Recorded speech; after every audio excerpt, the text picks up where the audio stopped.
ಆತ್ಮೀಯ ಸೋದರ ಸೋದರಿಯರೇ, ಹಿಂದಿನ ವಾರ ಚೆನ್ನೈನಲ್ಲಿ ಪ್ರೋಗ್ರಾಮ್ ಇರೋದರಿಂದ ನಮ್ಮ ಮಂಗಳವಾರ ದಿವಸದ ಸ್ಟಡಿ ಕ್ಲಾಸ್ ಆವತ್ತು ಮಾಮೂಲಿ ನಡೆಯುತ್ತಷ್ಟೇ, ಇದರಲ್ಲಿ ಬರಲಿಲ್ಲ. ಇವತ್ತು ಮೊನ್ನೆ ವಾರ ಮಾಡಿರ್ತಕ್ಕಂಥದ್ರಿಂದ ಮುಂದಕ್ಕೆ ಬರ್ತಕ್ಕಂಥದ್ದು ಗುರುಗಳು ಮತ್ತು ಶಿಷ್ಯರು ಅಂತಕ್ಕಂಥದ್ರ ಬಗ್ಗೆ ಹೇಳ್ತಾ ಇದ್ವು. ಅದನ್ನು ಮುಂದುವರಿಸ್ಕೊಂಡು ಹೋಗೋಣ. ಗುರುಗಳು ಶಿಷ್ಯರು ಅಂತಂದ್ರೆ, ಗುರುಗಳಂದ್ರೆ ಏನು, ಶಿಷ್ಯರು ಅಂದ್ರೆ ಏನು ಲೌಕಿಕವಾಗಿ ನಮ್ಗೆಲ್ಲರಿಗೂ ಗೊತ್ತಿದೆ. ಗುರುಗಳಂದ್ರೆ ಯಾರೋ, ಶಿಷ್ಯರಂದ್ರೆ ಯಾರೋ ಅಂತಕ್ಕಂಥದ್ದು. ಅದರಲ್ಲಿ ಇನ್ನೂ ಅತಿ ಉತ್ತಮ ಗಾಢವಾಗಿರ್ತಕ್ಕಂಥದ್ದು ಇರತಕ್ಕಂಥ ವಿಷಯವನ್ನು ನಮ್ಮ ಅಂತರಂಗ ಸರ್ಕಾರದಲ್ಲಿ ಗುರು ಶಿಷ್ಯರು ಸಂಬಂಧ ವ್ಯವಹಾರ ಯಾವಿರುತ್ತೆ ಅಂತ ಅನ್ನೋದನ್ನ ಇದರಲ್ಲೇ ಹೇಳ್ತಾ ಬರ್ತಾ ಇದ್ದಾರೆ. ಇದನ್ನ ಅನುಸರಿಸಿಕೊಂಡೇ ನಾವು TS ನಲ್ಲಿ ಮೆಂಬರ್ಶಿಪ್ ಮಾಡ್ಕೋಬೇಕಾದ್ರೂ ಮಾಡ್ಕೊಡ್ತಕ್ಕಂಥದ್ದು, ಬೇರೆ ಮಾಡ್ತಕ್ಕಂಥದ್ದನ್ನು ಇದೇ ಮೂಲ. ಇದನ್ನ ಅನುಸರಿಸ್ಕೊಂಡು ಆ ರೀತಿ ಮಾಡಬೇಕು ಅಂತ ಅನ್ನೋದು ಉದ್ದೇಶ ಇರೋದು. ಈಗ ಮಾಡ್ಕೊಂಡು ಬರ್ತಾ ಇದ್ರು ಮೊದಲಿನಿಂದ, ಈಗಲೂ ಮಾಡ್ತಾ ಇದ್ದಾರೆ. ಕೆಲವು ಕಡೆ ಅದೇ ರೀತಿಯಲ್ಲಿ ಮಾಡ್ತಾರೆ, ಇನ್ನು ಕೆಲವು ಕಡೆ ಏನೊಂದು ಮೆಂಬರ್ಗಳಾಗಬೇಕು, ಸೊಸೈಟಿ ಗುರುಗಳನ್ನು ನಡೆಸ್ಕೋಬೇಕು, ಒಂದು ಮೀಟಿಂಗ್ ನಡೆಸ್ಬೇಕು ಅಂತಕ್ಕಂಥ ರೀತಿಯಲ್ಲಿ ಮಾಡ್ತಾ ಇದ್ದೀವಿ. ಅಂತೂ ನಿಂತಿಲ್ಲ, ರನ್ನಿಂಗ್ ಹೋಗ್ತಾ ಇದೆ. ಆದರೆ ಅವರ ಮಟ್ಟಕ್ಕೆ ಸೊಸೈಟಿಗಳು ನಡೀತಾ ಇಲ್ಲ. ಅದರಂತೆ ನಡೆಯುವುದಕ್ಕೆ ನಾವೆಲ್ಲರೂ ಪ್ರೋತ್ಸಾಹ ಕೊಡಬೇಕು ಅಂತ ಅನ್ನೋದು ಒಂದು ವ್ಯವಸ್ಥೆ.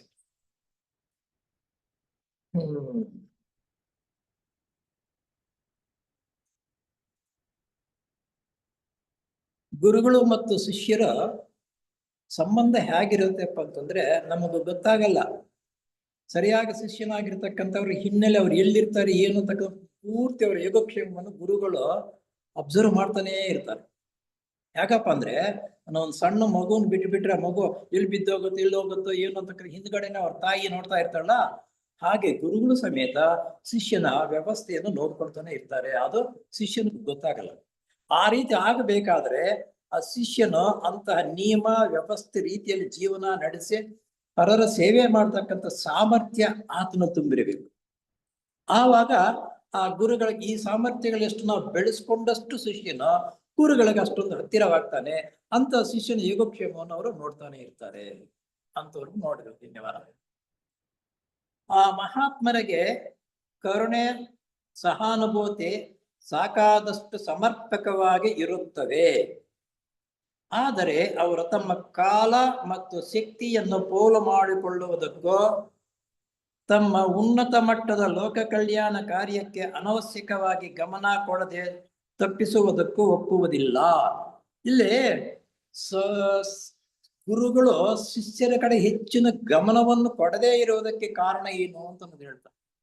ಯಾಕಂದ್ರೆ ಒಬ್ಬ ಶಿಷ್ಯರು ಅಥವಾ ಬೇರೆ ಶಿಷ್ಯರ ಕಥೆನೇ ಎಲ್ಲಾ ಕಡೆ ಗಮನವನ್ನು ಇಟ್ಟುಕೊಂಡು ನೋಡ್ತಾ ಇದ್ದರೆ ಲೋಕ ಕಲ್ಯಾಣ ಕಾರ್ಯವನ್ನು ಮಾಡಬೇಕಾಗಿ ಬರುತ್ತೆ. ಅದರ ಕಡೆ ಗಮನ ಕೊಡದಿರ ಈ ಕಡೆ ಮಾಡ್ತಾ ಇದ್ದರೆ ಅದು ಹೆಚ್ಚು ಕಡಿಮೆ ಆಗುತ್ತದೆ. ಇಬ್ಬರು ಶಿಷ್ಯರು ಸ್ವಲ್ಪ ಹೆಚ್ಚು ಕಡಿಮೆ ಆದ್ರೂ ಪರವಾಗಿಲ್ಲ, ಲೋಕ ಕಲ್ಯಾಣ ಮಾಡತಕ್ಕಂಥ ಕೆಲಸಗಳು ಅದರ ಕಡೆ ಗಮನ ಕೊಡದೆ ಹೋದ್ರೆ ತುಂಬಾ ತೊಂದರೆಯಾಗುತ್ತದೆ. ಅನೇಕರಿಗೆ ತೊಂದರೆಗೆ ಈಡಾಗ್ತಾರೆ ಅನ್ನೋ ಉದ್ದೇಶದಿಂದ ಹೆಚ್ಚು ಗಮನವನ್ನು ಕೊಡದೇ ಇರುವುದಕ್ಕೆ ಇದು ಒಂದು ಕಾರಣ. ಶಿಷ್ಯತ್ವಕ್ಕೆ ಬಾಯಿ ಬಿಡುತ್ತಾ ಏಕೆ ನಮ್ಮನ್ನು ಗುರುಗಳು ಇನ್ನೂ ಶಿಷ್ಯರನ್ನಾಗಿ ತೆಗೆದುಕೊಳ್ಳುತ್ತಿಲ್ಲವಲ್ಲ ಎಂಬುದಾಗಿ ಗೊನಗುಟ್ಟುವರೆಲ್ಲರೂ ತಮ್ಮನ್ನು ತಾವು ಒಂದು ದಿನವೆಲ್ಲ ಪರೀಕ್ಷಿಸಿಕೊಂಡು ನೋಡಲಿ. ಈ ನಾವೇನ್ ಮಾಡ್ತೀವಿ, ಸೊಸೈಟಿ ಸಂಬಂಧಪಟ್ಟಿರ್ತಕ್ಕಂಥ ಕೆಲಸ ಕಾರ್ಯಗಳನ್ನು ಮೊದಲು ಮೆಂಬರ್ ಆದಾಗ ಬಹಳ ಮುತುವರ್ಜಿಯಿಂದ ಅತ್ಯಂತ ಉತ್ತಮವಾಗಿ ಮಾಡ್ತೀವಿ. ಆಮೇಲೆ ಟೈಮ್ ಹಿಂಗಂದ್ರೆ ಹಿಂಗೆ 1 ವರ್ಷ 2 ವರ್ಷ 3 ವರ್ಷ ಹಿಂಗೆ ಮಾಡ್ತೀವಿ. ಆಮೇಲೆ ಕೆಲವು ಪುಸ್ತಕಗಳನ್ನು ಓದ್ತೀವಿ. ಆಮೇಲೆ ದಿನೇ ನಿರುತ್ಸಾಹವಾಗುತ್ತೆ. ಅವಾಗ ಏನ್ ಅನ್ಸುತ್ತೆ ಇವ್ರಿಗಂದ್ರೆ ಮೊದಲು ಬಂದಾಗ ನಾನು ಸೊಸೈಟಿಗಾಗ್ಲಿ ಗುರುಗಳ ಸೇವೆಯಾಗ್ಲಿ, ಸೊಸೈಟಿ ಸೇವೆ ಮಾಡೋದೇ ಗುರುಗಳ ಸೇವೆ ಅಂದ್ಕೊಂಡಿದ್ದಾರೆ. ನಾನು ಇಷ್ಟೆಲ್ಲ ಕಷ್ಟಪಡ್ತಾ ಇದ್ದೀನಿ, ಇಷ್ಟೆಲ್ಲ ಮಾಡ್ತಾ ಇದ್ದೀನಿ, ಗುರುಗಳನ್ನ ಇನ್ನೊಂದು ಶಿಷ್ಯರನ್ನಾಗಿ ನೇಮಕ ಮಾಡ್ಕೊಳ್ಳಿಲ್ಲ ಅಂತಕ್ಕಂಥದ್ದು ಗೊನಗೊಟ್ಟೋದು. ಬೇರೆಯವ್ರಿಗೆ ಯಾರಿಗೂ ಗೊತ್ತಾಗದಿರ ತನ್ನಷ್ಟು ತಾನೇ ಒಳಗಡೆ ಅನ್ಕೊಳ್ಳೋದು, ಗೊನಗೊಟ್ಕೊಳ್ಳೋದು. ಅಯ್ಯೋ ಹಿಂಗ್ ಮಾಡ್ತಾ ಇದೀನಿ ನಾನು, ಹಂಗಿದ್ದೆ ಹಿಂಗಾಗೋಯ್ತು, ಏನ್ ಬಿಡಪ್ಪ ಏನ್ ಸೊಸೈಟಿನೋ ಏನದು ಏನಿದು ಅಂತಕ್ಕಂಥ ತನ್ನಷ್ಟಕ್ಕೆ ತಾನೇ ಗೊನ ಕೊಟ್ಕೊಳ್ತಕ್ಕಂಥ ಕಾರ್ಯ ಇರ್ತಾರೆ. ಒಂದಾದರೂ ಕೆಟ್ಟ ಯೋಚನೆ ಅಥವಾ ಭಾವನೆ ಇಲ್ಲದೆ ಇರಬಲ್ಲನೆ. ಅವ್ರು ಹೇಳ್ತಾರೆ ನಮ್ಮಷ್ಟಕ್ಕೆ ನಿಮ್ಮಷ್ಟಕ್ಕೆ ನೀವು ಯೋಚನೆ ಮಾಡ್ರಿ. ನಾವು ಮನಸ್ಸಿನಲ್ಲಾಗ್ಲಿ ಬೇರೆ ಒಂಟಿಯಾಗಿದ್ದಾಗ ಬೇರೆ ಯಾವ ರೀತಿಯಲ್ಲಿ ನಮ್ಮ ಯೋಚನೆಗಳು ಭಾವನೆಗಳು ಇರುತ್ತದೆ ಅಂತ ಅನ್ನೋದು ನಾವು ಯೋಚನೆ ಮಾಡ್ಕೋಬೇಕು. ಅದಕ್ಕೆ ಸೊಸೈಟಿಯಲ್ಲಿ ನಾವು ಸದಸ್ಯರಿಗೆ ಹೇಳೋದೇನಪ್ಪ ಅಂದ್ರೆ, ನಾವು ಸಾಯಂಕಾಲ ಬೆಳಗಿನಿಂದ ಸಾಯಂಕಾಲವರೆಗೂ ಕೆಲಸಗಳು ಮಾಡಿರ್ತೀವಿ, ಒಳ್ಳೆ ಕೆಲಸ ಕೆಟ್ಟ ಕೆಲಸನ ಎಲ್ಲರೂ ಮಾಡ್ತೀವಿ. ಮಲಕ್ಕೊಳ್ಳುವಾಗ ಆ ದಿನನಿತ್ಯದಲ್ಲಿ ಮಾಡಿರ್ತಕ್ಕಂಥ ಕೆಲಸಗಳು ಎಂತ ಕೆಲಸಗಳು ಮಾಡಿದೆ, ಯಾವ ತಪ್ಪು ಕೆಲಸ, ಯಾವ್ದು ಒಳ್ಳೆ ಕೆಲಸ, ಯಾವ್ದು ಮಾಡ್ಬೇಕಾಗಿತ್ತು, ಯಾವ್ದು ಮಾಡಬಾರ್ದಾಗಿತ್ತು ಅಂತಕ್ಕಂಥ ನಿರ್ಣಯ ನಾವೇ ತೆಗೆದುಕೊಳ್ರಿ. ಆವಾಗ ಒಂದು ದಿವಸದಲ್ಲಿ ನೀನಂಟ ಎಂತಹ ಯೋಚನೆಗಳನ್ನು ಮಾಡ್ತೀಯಾ, ಕೆಟ್ಟ ಯೋಚನೆಗಳು ಎಷ್ಟಿರುತ್ತೆ, ಒಳ್ಳೆ ಯೋಚನೆಗಳು ಎಷ್ಟಿರುತ್ತೆ ಅನ್ನೋದನ್ನ ನಿಂದಷ್ಟಕ್ಕೆ ನೀನೇ ನಿರ್ಣಯ ತೆಗೆದುಕೋ ಅಂತ ಹೇಳ್ತಾರೆ. ನೋಡ್ಕೊಳ್ರಿ ಅಂತಾರೆ. ಬರೀ ಕೆಟ್ಟ ಅಥವಾ ನಿಗದಿಯಾದ ಯೋಚನೆಗಳೇ ಅಲ್ಲ, ಅವರಿಗೆ ಅನರ್ಹವಾದವು ಎಲ್ಲಿ ಕೆಲಸಕ್ಕೆ ಬಾರದ ಚಿಲ್ಲರೆ ಯೋಚನೆಗಳು ಎಂದರೆ ಟೀಕಾತ್ಮಕವಾದವು. ಎಂತ ಯೋಚನೆಗಳು ಮಾಡ್ತೀವಿ?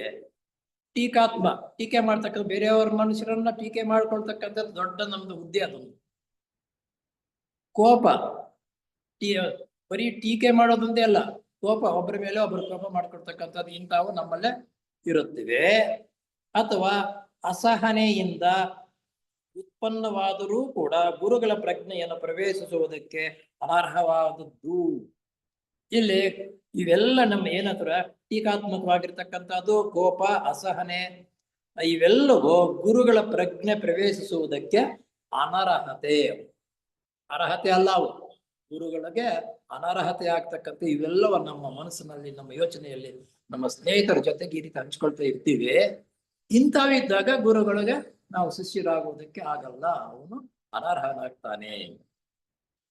ಎಲ್ಲಕ್ಕಿಂತ ಹೆಚ್ಚಾಗಿ ಸ್ವಂತ ಹಿತಕ್ಕೆ ಸಂಬಂಧಪಟ್ಟ ಯೋಚನೆಗಳಿಗೂ ಕೂಡ ಯೋಗ್ಯವಾದದ್ದಲ್ಲ. ಮತ್ತೊಂದು, ಸ್ವಂತ ಯೋಗಕ್ಷೇಮವೇ ನೋಡ್ಕೊಳ್ಳೋದು ಯಾವಾಗ್ಲೂ. ನನ್ನ ಹೆಸರು ಬರಬೇಕು, ನನ್ನ ಸಂಸಾರ ಚೆನ್ನಾಗಿರಬೇಕು, ಸೊಸೈಟಿಲಿ ಏನಾದ್ರು ಕೆಲಸ ಮಾಡಿದೆ ನನ್ಗೆ ಹೊಗಳಿಕೆ ಬರಬೇಕು, ತೆಗಳಿಕೆ ಬರಬೇಕು, ನನ್ನ ಪ್ರಶಸ್ತಿ ಕೊಡ್ಲಿಲ್ವಲ್ಲ ಅಂತಕ್ಕಂಥ ಇಂಥ ಯೋಚನೆಗಳು ಇದ್ರೂ ಸಮೇತ ನೀನ್ ಎಷ್ಟೇ ಎಂತ ದುಡಿಮೆ ಕೆಲಸ ಮಾಡಿದ್ರೂ ಪ್ರಯೋಜನಕ್ಕಾಗಲ್ಲ.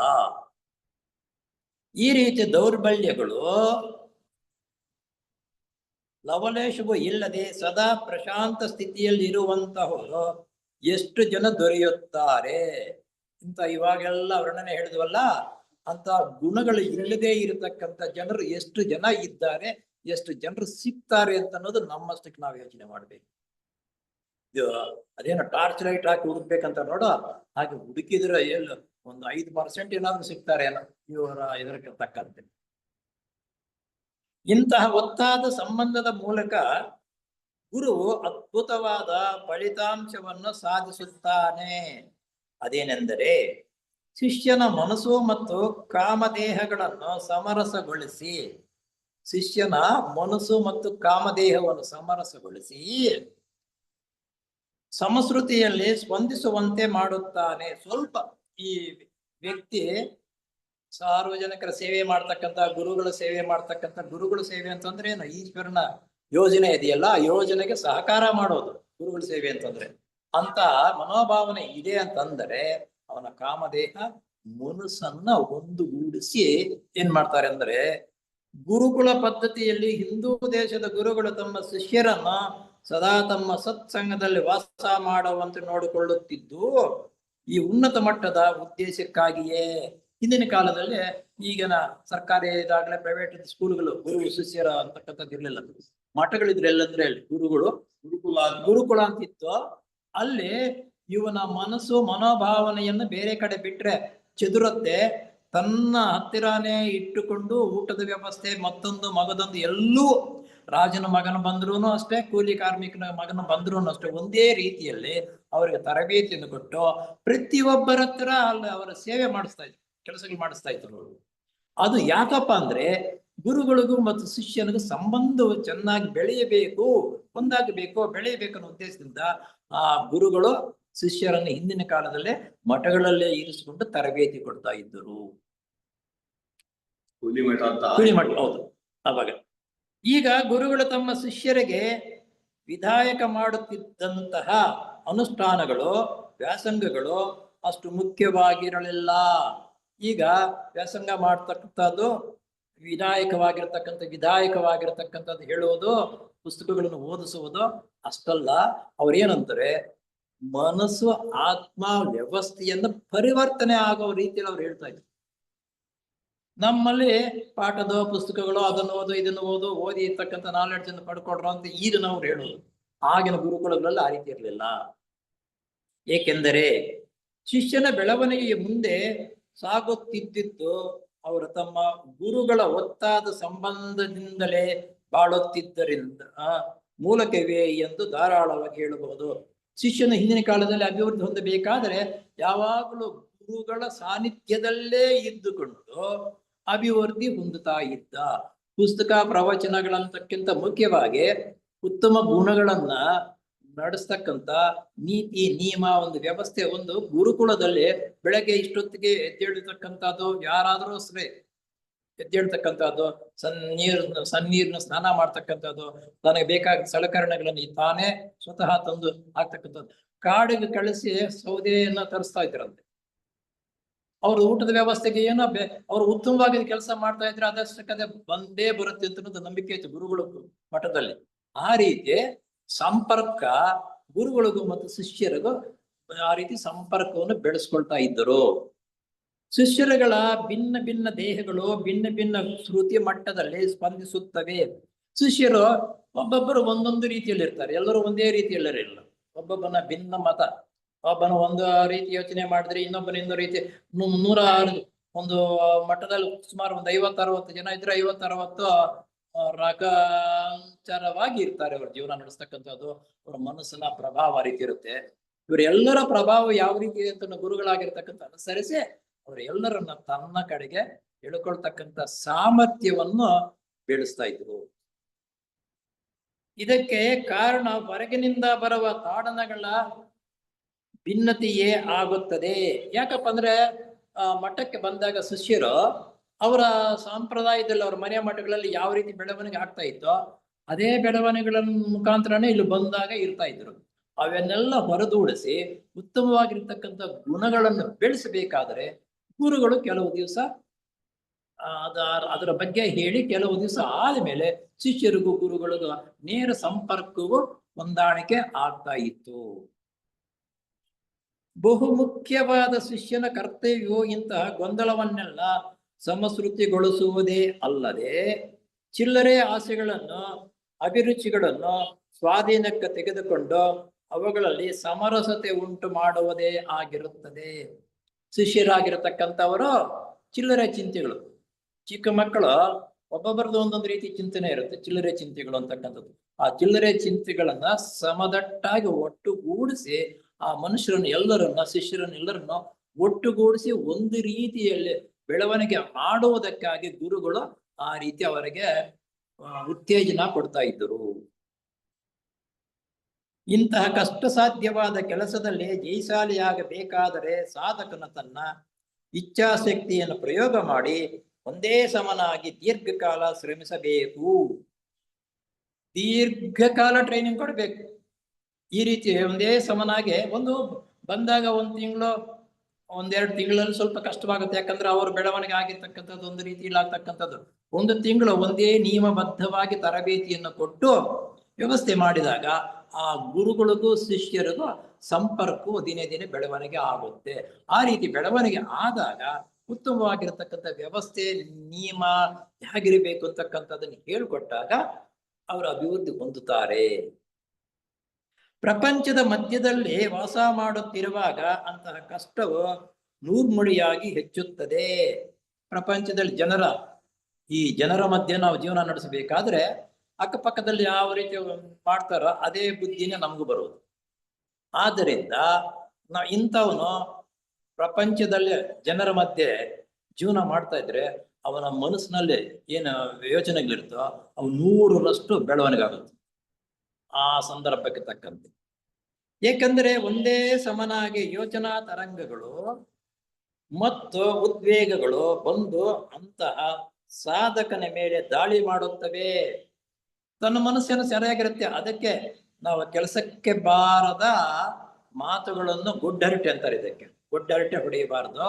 ಆ ಗುಡ್ಡರಟೆ ಹೊಡೆಯುವುದರಿಂದ ಆ ವೀಕ್ ಮೈಂಡ್ ಯಾರಿಗಿರುತ್ತೋ ಅವನ ಮೇಲೆ ಆ ಪ್ರಭಾವ ಬಿದ್ದು ಅವನು ಮಾಡಬಾರದ ಕೆಲಸಗಳನ್ನು ಮಾಡಿಸುವುದಕ್ಕೆ ನಾವು ಉತ್ತೇಜನ ಕೊಡ್ತೀವಿ. ಆ ಉದ್ದೇಶದಿಂದ ವ್ಯವಸ್ಥೆ ರೀತಿಯಲ್ಲಿ ಜೀವನ ನಡೆಸಬೇಕು. ಕೆಲಸಕ್ಕೆ ಬಾರದ ಮಾತುಗಳು, ಪುರಾಣ ಅಂತಿದೆಯಲ್ಲ, ನಮ್ಮ ಜೀವನದಲ್ಲಿ ನಡೀತಕ್ಕಂಥ ಇಂಥ ಮಾತುಗಳು ಹೇಳ್ಕೊಂಡು ಕಾಲಹರಣೆ ಮಾಡಬಾರದು.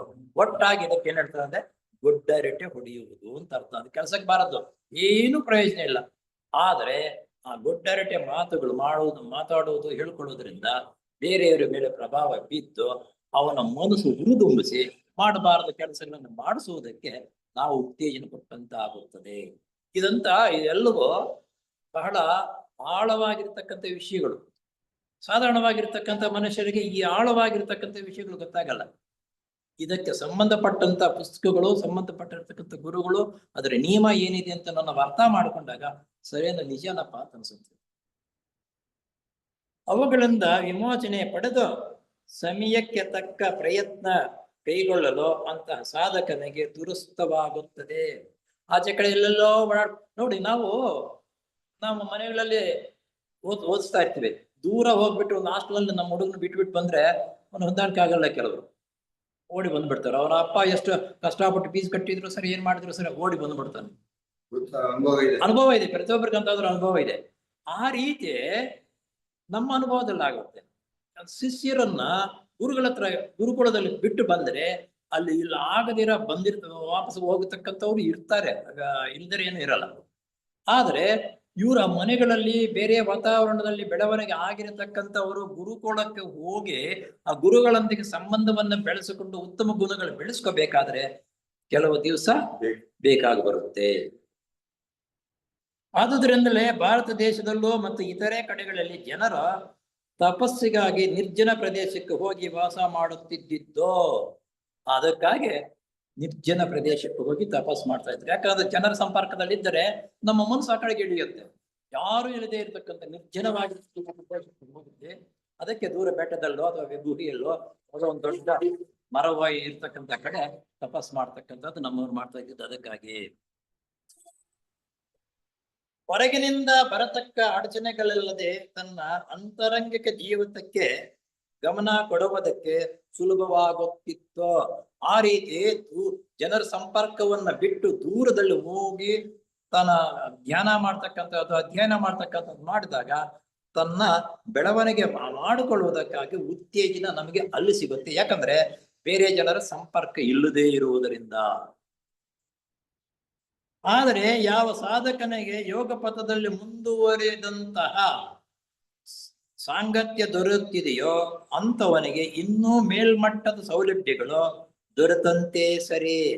ಅಂತವರು ಹೋಗಿ ಸಾನ್ನಿಧ್ಯ ಸನ್ನತಿ ಅಂದ್ರೆ ಉತ್ತಮವಾಗಿರ್ತಕ್ಕಂತಹ ಸೇವೆ ಮಾಡಿಕೊಳ್ತಕ್ಕಂಥ ಗುರುಗಳು ಇರಬೇಕು, ಶಿಷ್ಯನು ಇದ್ದು ಅಂತ ಸಂಪರ್ಕವು ಬಂದಾಗ ಉತ್ತಮ ರೀತಿಯಲ್ಲಿ ಅವನ ಶಿಷ್ಯನ ಬೆಳವಣಿಗೆ ಆಗ್ತಾನೆ.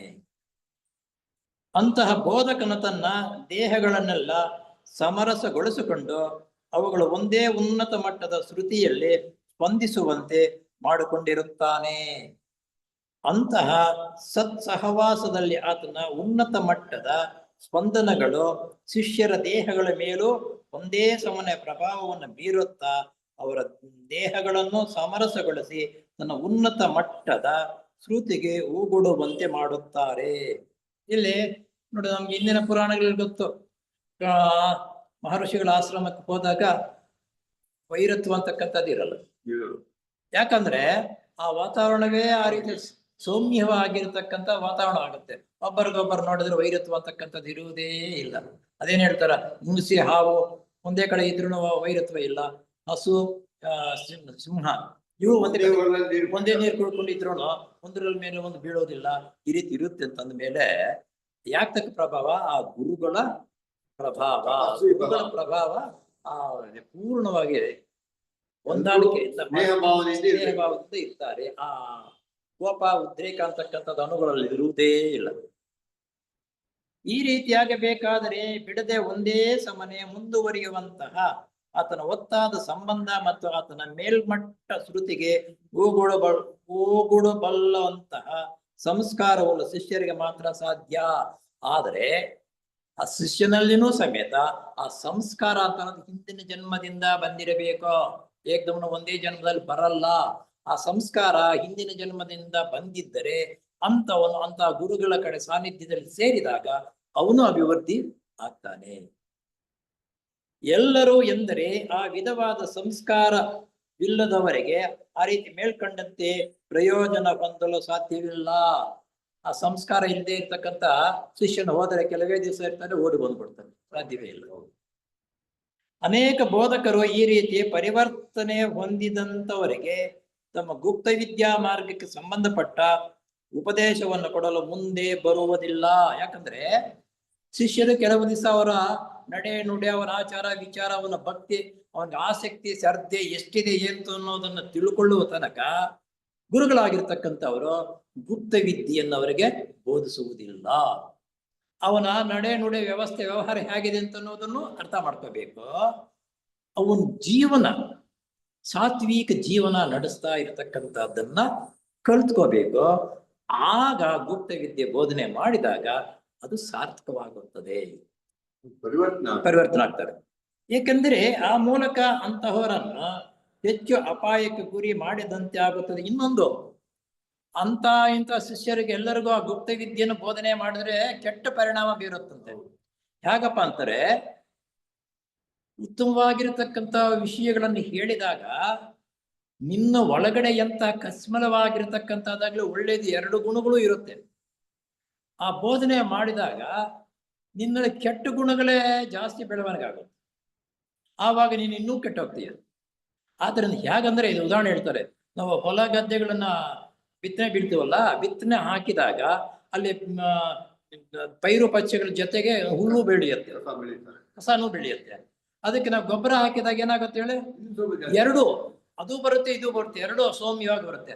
ಆದ್ರಿಂದ ಏನ್ ಮಾಡ್ತೀವಿ, ಮೊದಲಲ್ಲಿರ್ತಕ್ಕಂಥ ಕಸ, ಕೆಲ್ಸಕ್ಕೆ ಬಾರದ ಕಸವನ್ನೆಲ್ಲ ತೆಗೆಸಿಬಿಟ್ಟು ಆಮೇಲೆ ಗೊಬ್ಬರ ಹಾಕಿದ್ರೆ ಉತ್ತಮವಾಗಿರ್ತಕ್ಕಂಥ ಬೆಳವಣಿಗೆ ಆಗುತ್ತಲ್ವಾ. ಹಾಗೆ ಶಿಷ್ಯರಾಗಿರತಕ್ಕಂಥವ್ರು ಗುರುಕುಲಕ್ಕೆ ಬಂದಾಗ ಅವನಲ್ಲಿರ್ತಕ್ಕಂಥ ನ್ಯೂನತೆಗಳು ಏನಿದೆ ಹೇಗೆ ಅಂತಕ್ಕಂಥದ್ದನ್ನೆಲ್ಲ ಪೂರ್ಣವಾಗಿ ತಿಳ್ಕೊಂಡು ಯಾವ ರೀತಿ ಬೋಧನೆ ಮಾಡಬೇಕಂತಕ್ಕಂಥದ್ದು ಬೋಧನೆ ಮಾಡಿದ್ದ ಆದ ಮೇಲೆ ಗುಪ್ತ ಬೋಧನೆಯನ್ನ ನಂತರ ಪ್ರಾರಂಭ ಮಾಡ್ತಾರೆ. ಗುಪ್ತ ಬೋಧನೆ ಮಾಡೋದು ಅಂದ್ರೆ ನಮ್ಮ ಜನರಿಗೆ ಆ ಪೈರುಗಳಿಗೆ ನಾವು ಗೊಬ್ಬರ ಹಾಕೋದು, ಅದು ಎರಡು ತೆಗೆದೇ ಹೋದರೆ ಕೆಟ್ಟ ಭಾವನೆಗಳನ್ನಲ್ಲಿರ್ತಕ್ಕಂಥದ್ದು ಮಟ್ಟ ಹಾಕಿ ಅದನ್ನು ಬೆಳೆಸ್ಕೊಳ್ತಕ್ಕಂಥ ಸಾಮರ್ಥ್ಯ ನಾವು ಕೊಡದೆ ಹೋದರೆ, ಈ ಗುಪ್ತ ಬೋಧನೆ ಕೊಟ್ರೆ ಅವನು ಕೆಟ್ಟೋಗ್ತಾನೆ. ಆದ್ದರಿಂದ ಕೆಲವು ದಿವಸ ಶಿಷ್ಯರನ್ನ ಪರಿಶೀಲಿಸಿ ಉತ್ತಮ ಗುಣಗಳನ್ನು ಬೆಳೆಸುವುದಕ್ಕೆ ಉತ್ತೇಜನವನ್ನು ಕೊಟ್ಟು ಟ್ರೈನಿಂಗ್ ಕೊಟ್ಟು ವ್ಯವಸ್ಥೆ ಮಾಡಿದ ಮೇಲೆ ಗುಪ್ತ ಬೋಧನೆ ಮಾಡ್ತಾರೆ. ನಮ್ಮ ಸೊಸೈಟಿಗಳಲ್ಲಿ ಇದೇ ನಿಯಮವನ್ನ ಅನುಸರಿಸಿಕೊಂಡೇ ನಾವು ಮಾಡ್ತಕ್ಕಂಥದ್ದು. TS ಸದಸ್ಯನ ಯಾವನಂದ್ರೆ ಅವನು ಕರ್ಕೊಂಡು ಬಂದು ಹಾಕ್ತಾರೆ. ಆದ್ರೆ ಅವರೆಲ್ಲ ಬೋಧನೆ ಮಾಡಿ ಪ್ರತಿಯೊಬ್ಬರನ್ನ ಅನುಸರಿಸಿ ಉತ್ತಮ ಗುಣಗಳನ್ನು ಬೆಳೆಸುವ ರೀತಿಯಲ್ಲಿ ಹೇಗೆ ಅಂತ ನೋಡಿ ಟ್ರೈನಿಂಗ್ ಕೊಡ್ತಾರೆ. ನಮ್ಮಲ್ಲಿ ನಾನು ಮೆಂಬರ್ಶಿಪ್ ಮಾಡ್ಕೊಂಡೆ, ನಮ್ಮ ಸೊಸೈಟಿಲಿ 50 ಜನ ಮೆಂಬರ್ ಇದ್ದಾರೆ, 150 ಜನ ಮೆಂಬರ್ ಇದ್ದಾರೆ ಅಂತ ಹೇಳ್ಕೊಳ್ತೀವಿ ಹೊರತು ಮೆಂಬರ್ ಸೇರಿಸ್ಕೊಂಡ ಮೇಲೆ ಅವನ ನಡೆ ನುಡಿ, ಅವನ ಗುಣ, ಅವನ ಓದತಕ್ಕಂಥ ಪುಸ್ತಕ, ಅವನು ಯಾವ ರೀತಿ ಹೋಗ್ಬೇಕು ಬರಬೇಕಂತ ಮಾರ್ಗದರ್ಶನ ನಾವು ನೀಡ್ತಾ ಇಲ್ಲ. ಇಲ್ಲೇ ಅಲ್ಲ, ಎಲ್ಲೂ ಇದೇ ಆಗುವುದು. ಆದ್ರಿಂದ ಏನಾಗುತ್ತೆ, ಉತ್ತಮವಾಗಿರ್ತಕ್ಕಂಥ ಶಿಷ್ಯರ ಬೆಳವಣಿಗೆ ಆಗುವುದೇ ಇಲ್ಲ ಎಂಬ ಅಂಶವು ಅವರಿಗೆ ಚೆನ್ನಾಗಿ ಗೊತ್ತಾದುದರಿಂದ ಶಿಷ್ಯರು ಅಂತಹ ಬೋಧೆಗೆ ಅರ್ಹರೋ ಎಂಬ ನಿದರ್ಶನ ಖಚಿತವಾದ ಮೇಲೆ ಅಂತವರನ್ನು ಮುಂದುವರಿಸುವುದಕ್ಕೆ ಹೋಗುವುದಿಲ್ಲ. ಆ ರೀತಿ ಬೋಧನೆಗಳನ್ನು ಮಾಡಿ ಅವನ ಯಾವ ರೀತಿ ನೋಡಿ, ನಾವು TS ಸದಸ್ಯನ ಸೇರಿಸ್ಕೊಂಡ ಮೇಲೆ ಕೆಲವು ದಿವಸ ಅವನ ಕಡೆ ನಾವು ಅಬ್ಸರ್ವೇಷನ್ ಮಾಡ್ಬೇಕು. ಅವನು ಸರಿಯಾಗಿ ಬರ್ತಾನಾ ಇಲ್ವಾ, ಹೇಳಿದ ಮಾತು, ಅವನ ಯಾವ ಬಿಹೇವಿಯರ್ ಹೆಂಗಿರುತ್ತೆ, ಆಚೆ ಕಡೆ ಹೋದಾಗ ಅಂತ ಯಾವ ರೀತಿ ಇಲ್ಲ, ಆಚೆ ಕಡೆ ಬಂದಾಗ ಯಾವ ರೀತಿ ಯಾವ ಮನುಷ್ಯನ ಜೊತೆ ಯಾವ ರೀತಿ ಮಾತಾಡ್ತಾನೆ ಹಾಗೆ ಅಂತಕ್ಕಂಥ ಎಲ್ಲ ನಾವು ಅಬ್ಸರ್ವ್ ಮಾಡ್ತಾ ಇರ್ಬೇಕು.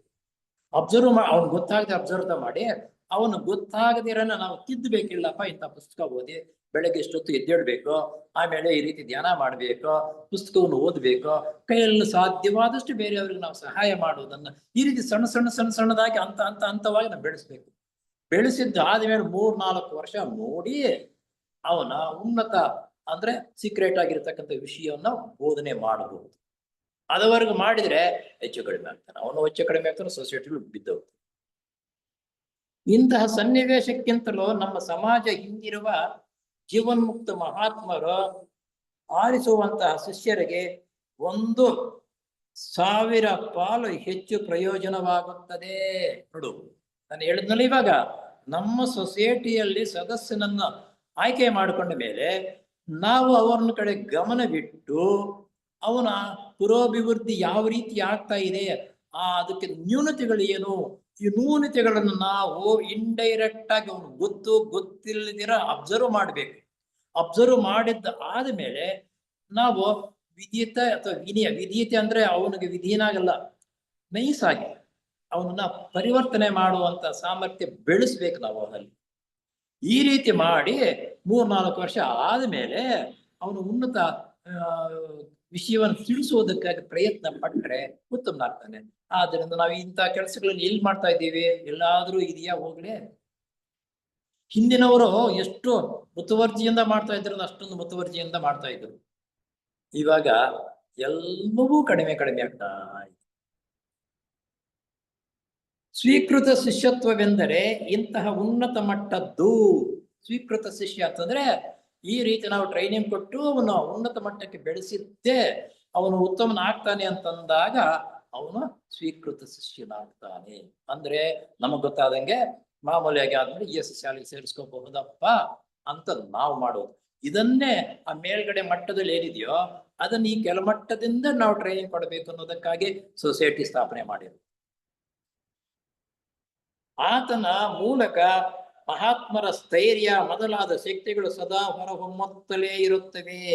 ನೋಡಿ, ಆ ರೀತಿ ಉತ್ತಮವಾಗಿರತಕ್ಕಂತ ಜನರ ಸಂಪರ್ಕದಲ್ಲಿ ಬೆಳೀತಾ ಇದ್ದು ಅವನು ಉತ್ತಮವಾಗಿರತಕ್ಕಂಥ ಮಾರ್ಗದರ್ಶನ ಕೊಡ್ತಕ್ಕಂಥ ಉತ್ತಮ ಗ್ರಂಥಗಳನ್ನು ಓದಿ ಉತ್ತಮವಾಗಿರತಕ್ಕಂಥ ಭಾಷಣವನ್ನು ಮಾಡ್ತಕ್ಕಂಥ ವಿಷಯಗಳನ್ನ ಅಂತ ಜನರ ಭಾಷಣವನ್ನು ಕೇಳಿಸಿಕೊಂಡಾಗ, ಉತ್ತಮವಾಗಿರ್ತಕ್ಕಂಥ ಗ್ರಂಥಗಳನ್ನು ಓದಿದಾಗ ಅವನು ಪರಿಶುದ್ಧವಾಗಿ ಟೈಮ್ ಅಂದ್ರೆ ಸಮಯ ಪಾಲನೆ ಮಾಡತಕ್ಕಂಥ ಅದನ್ನು ಕಲಿತುಕೊಂಡಾಗ ಉತ್ತಮ ಶಿಷ್ಯನಾಗ್ಲೇ ಆಗ್ತಾನೆ.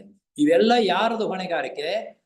ನಮ್ಮ ಸೊಸೈಟಿಲಿ ಇರತಕ್ಕಂಥ ಸೀನಿಯರ್ಟಿ ಆಗಿರತಕ್ಕಂಥ ತಿಳುವಳಿಕೆ ಇರತಕ್ಕಂಥವ್ರು ಇವೆಲ್ಲ ಅಬ್ಸರ್ವ್ ಮಾಡಿ ಗುಂಪುಗಳು ಮಾಡ್ಬೇಕು. ಏನೋ 4 ಜನ 5 ಜನಕ್ಕೆ ಒಬ್ಬರನ್ನ ಬಿಡ್ಬೇಕು.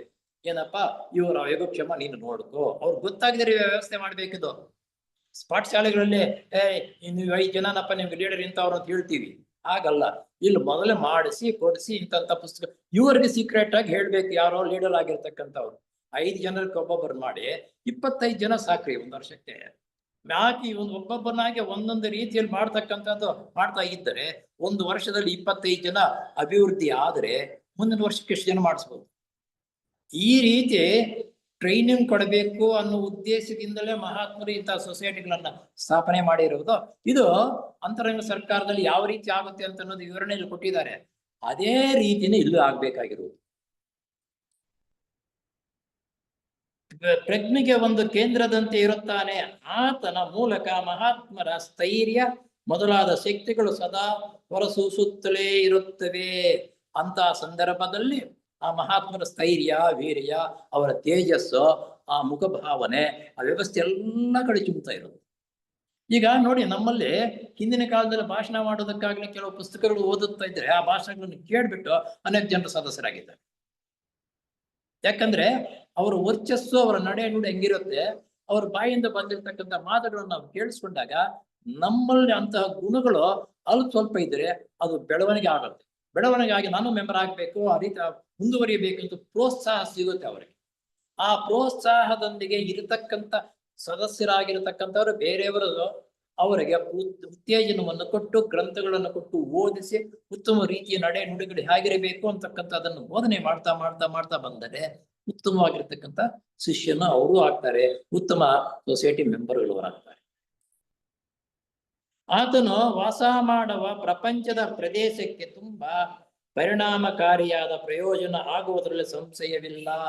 ನೋಡಿ, ಒಬ್ಬ ಈಸಾಪಿಸ್ಟ್ ಸದಸ್ಯನಾಗಿರ್ತಕ್ಕಂಥವನ್ನ ಪ್ರತಿನಿತ್ಯನೂ ಅಥವಾ ಪ್ರತಿ ವಾರವೂ ಬರ್ತಾ ಇದ್ದರೆ ಅಕ್ಕಪಕ್ಕದವರು, ನಮ್ಮ ಅಕ್ಕಪಕ್ಕದ ಮನೆಯಲ್ಲಿ ಇರ್ತಕ್ಕಂಥವ್ರು ನೋಡ್ತಾ ಇರ್ತಾರೆ, ಇವನು ಎಲ್ಲಿಗೆ ಹೋಗ್ತಾನೆ, ಏನ್ ಮಾಡ್ತಾ ಇದ್ದಾನೆ, ಮೊದಲೇ ಇವ್ರು ಯಾವ ಗುಣಗಳಿತ್ತು ಇವನಲ್ಲಿ, ಇವನು ಅಂತ ಕಡೆಗೆ ಹೋಗಿ ಬಂದದ್ದರಿಂದ ಏನ್ ಮಾರ್ಪಾಟ ಆಗಿದ್ದಾನೆ, ಓ ಅದು ಉತ್ತಮ ಮಾರ್ಪಾಟ ಆಗ್ತಕ್ಕಂಥ ಸ್ಥಳವಪ್ಪ, ಅಂತ ಕಡೆ ನಾವು ಹೋಗ್ಬೇಕು ಅಂತ ಹೇಳ್ಬಿಟ್ಟು ಅವನ್ನ ನೋಡಿ ಅನುಸರಿಸ್ತಕ್ಕಂಥ ಜನ ಅನೇಕ ಇರ್ತಾರೆ.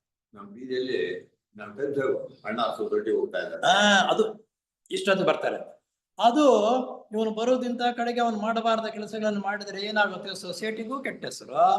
ಓ ಅಯ್ಯಪ್ಪನ ಹೋಗ್ತಕ್ಕಂಥ ಇಂಥ ಕಡೆಗೆನಾ ಅಯ್ಯಪ್ಪನ ನಿಯಮ ವ್ಯವಸ್ಥೆ ಅದನ್ನ ಮಾಡುವಂತ ಕೆಲಸಗಳು ನೋಡಿದ್ರೆ ಅಯ್ಯೋ ದೇವ್ರೆ ಬಿಡಪ್ಪ ಅಂತಕ್ಕಂಥ ತಾನೂ ಕೆಟ್ಟೋದ್ರ ಸೊಸೈಟಿಗೂ ಕೆಟ್ಟ ಹೆಸರು ತರ್ತಾರೆ.